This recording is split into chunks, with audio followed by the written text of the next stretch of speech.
I'm Mark McGowan, Professor of History at the University of Toronto, and right now I'm in Guelph, Wellington County, Ontario, and I'm in a self-identified famine cemetery on the outskirts of Guelph. St. Joseph's Cemetery was established in the 1830s, but in 1847 actual migrants from the Irish famine were buried here.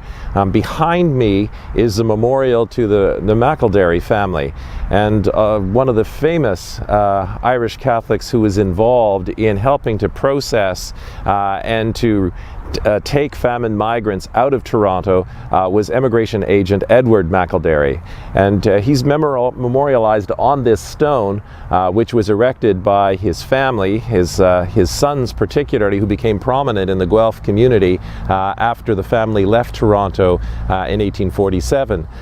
Edward McElderry had been a trustee at St. Paul's Church in Toronto.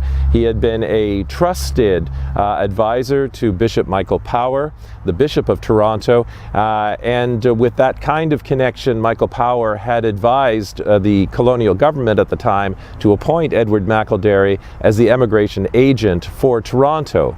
So in the spring and summer of 1847, Edward McElderry was essentially responsible for triaging the some 38,500 famine migrants who landed at Reese's Wharf in Toronto.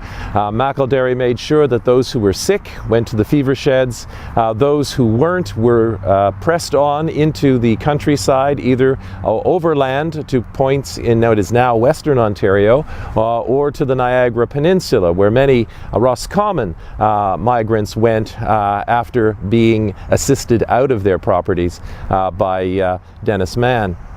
Edward McElderry was a man, a large family man. He had 8 children. 6 of them lived at the McElderry residence in Toronto, but because of the stress and strain and the toll that the season of 1847 took on him, Edward McElderry died on October the 31st, 1847, leaving his widow and 8 children. Interestingly enough, in the time after his death, his widow petitioned the government to at least provide for them a pension, given the remarkable work that Edward McElderry had done in Toronto, and unfortunately he was denied, his estate was denied that pension, and so the family moved here to Guelph, Ontario, and his descendants, who became quite prominent in this community, erected this memorial in his memory over the family plot where other Guelph McElderrys are buried.